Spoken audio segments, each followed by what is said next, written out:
Hi guys, welcome back to my channel. இன்னைக்கு நம்ம சேனலில் குயிக் அண்ட் டேஸ்டான கார சட்னி என்னோடய ஸ்டைலில் எப்படி பண்ணுறது பார்க்கலாம் வாங்க. வீடியோக்குள்ளே போகிறதுக்கு முன்னாடி நம்ம சேனலில் சப்ஸ்கிரைப் பண்ணாதவங்க சப்ஸ்கிரைப் பண்ணி பெல் ஐக்கானை கிளிக் பண்ணி வச்சுக்கோங்க. அப்போ தான் நம்ம போடுற வீடியோஸ் உங்களுக்கு உடனுக்குடனே நோட்டிஃபிகேஷனாக வந்து சேரும். இப்போ வாங்க வீடியோக்குள்ளே போகலாம். வாங்க இன்னைக்கு என்னோட ஸ்டைலில் ஒரு கார சட்னி ரெசிபி பார்க்கலாம்.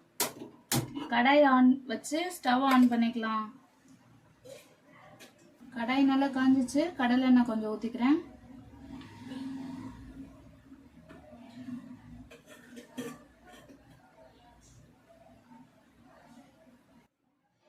இப்போ எண்ணெய் நல்லா காஞ்சிச்சு. தேவையான அளவு காஞ்ச மிளகா போட்டு ஃப்ரை பண்ணிக்கலாம்.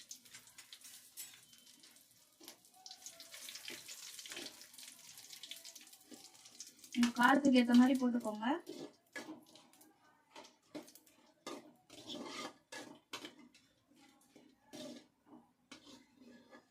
ஃப்ரை பண்ணி இதை தனியாக எடுத்து வச்சுக்கோங்க.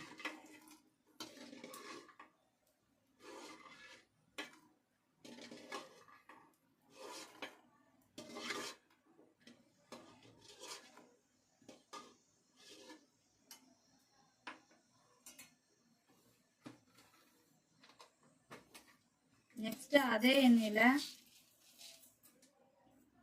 கொஞ்சம் கடலைப்பருப்பு போட்டு ஃப்ரை பண்ணி தனியா எடுத்து வச்சுக்கலாம்.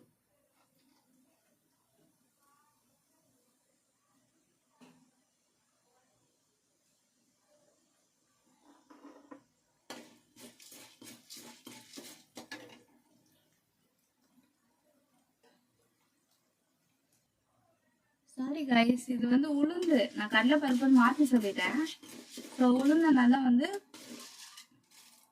கொஞ்சம் நல்லா கலர் வர அளவுக்கு ஃப்ரை பண்ணி தனியாக எடுத்து வச்சுக்கலாம்.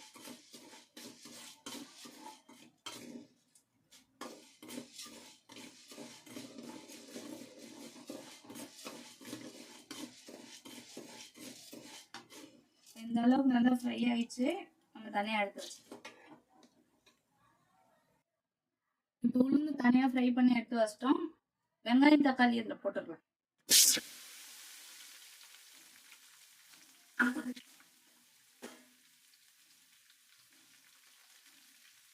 போட்டுட்டு இதுக்கு தேவையான அளவுக்கு சால்ட் போட்டுக்கோங்க.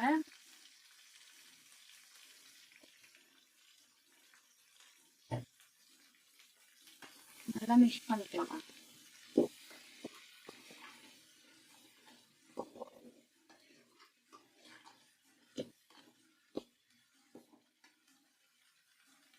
இப்ப இதுல வந்து தேவையான அளவுக்கு தேங்காய் போட்டுக்கலாம். தேங்காய் போட்டு அதையே மிக்ஸ் பண்ணிக்கலாம். நல்லா இது வதங்கினோடனே ஆஃப் பண்ணி நல்லா ஆற வச்சுட்டு பிளெண்ட் பண்ணி எடுத்தா சட்னி ரெடி. எங்க மம்மி வந்து இஞ்சி பூண்டு எல்லாம் போடுவாங்க, பச்சை மிளகாலாம் போடுவாங்க. பட் என்னால அதெல்லாம் செய்ய முடியாது. ஸோ சிம்பிளா அண்ட் டேஸ்டாவும் இருக்கும். கண்டிப்பா ட்ரை பண்ணி பாருங்க. இப்போ பாத்தீங்கன்னா வெங்காயம் தக்காளி எல்லாம் வந்து நல்லா வதங்கிடுச்சு. இதுலயே உங்களுக்கு வேணும்னா ஒரு பிஞ்சு மஞ்சத்தூள் ஆட் பண்ணி வதக்கிக்கலாம். நான் மஞ்சத்தூள் எதுவும் போடல, அப்படியேதான் பண்றேன். இப்போ இதை நல்லா ஆற வச்சு பிளெண்ட் பண்ணும் போது காமிக்கிறேன். இந்த வெங்காயம் தக்காளி வந்து நல்லா ஆறிடுச்சு. இப்போ வாங்க எப்படி அரைக்கிறதுன்னு பார்க்கலாம். ஜாரில் இந்த மிளகா போட்டு வச்சிருந்தாங்க, அது கூடயே இதை கொஞ்சம் கொஞ்சமா போட்டு அரைச்சி தனியாக எடுத்து வச்சுக்க போறோம். ஆக்சுவலாக மம்மி சூப்பராக அரைப்பாங்க. மம்மியை வந்து நான் தனியாக அப்லோட் பண்ண சொல்கிறேன். அரைச்சிட்டு வந்து காட்டுறேன். ரைஸ் அரைச்சி எடுத்துட்டு வந்துட்டோம். ஃபர்ஸ்ட் ஷிஃப்ட்டு நான் சின்ன ஜாரில் போட்டிருக்கிறதுனால 2 பேட்சாக பிரித்து அரைச்சிக்கிறேன். நீங்கள் பெரிய ஜாராக போட்டிங்கன்னா ஒரே ஷிஃப்டில் போட்டு அரைச்சி எடுத்துக்கலாம். செகண்ட் டைம் அரைக்கும் போது நம்ம வறுத்து வச்சிருந்தோம்ல அந்த உளுந்து, அதையும் போட்டு அரைச்சிக்கலாம். மொத்தமாக அரைச்சிட்டு காமிக்கிறேன். டடா, நம்ம சட்னி சூப்பரா ரெடி ஆயிடுச்சு. இந்த மாதிரி செஞ்சு ட்ரை பண்ணிட்டு எப்படி இருந்துச்சுன்னு சொல்லுங்க. எனக்கு தாளிச்சா பிடிக்காது, அதனால நான் தாளிக்க மாட்டேன். உங்களுக்கு வேணும்னா நீங்க தாளிச்சு அதுக்கப்புறமா சாப்பிட்டுக்கலாம். எனக்கு இந்த மாதிரி இருந்தாதான் பிடிக்கும். என்னைக்காச்சும் வந்து சட்னி அரைக்கவே மைண்ட் இல்ல, என்ன தானு செய்வோம்ல, அப்ப இந்த மாதிரி ட்ரை பண்ணி பாருங்க. ஓகேயா? நம்ம சேனலை லைக் பண்ணுங்க, ஷேர் பண்ணுங்க, சப்ஸ்கிரைப் பண்ணுங்க. பாய்.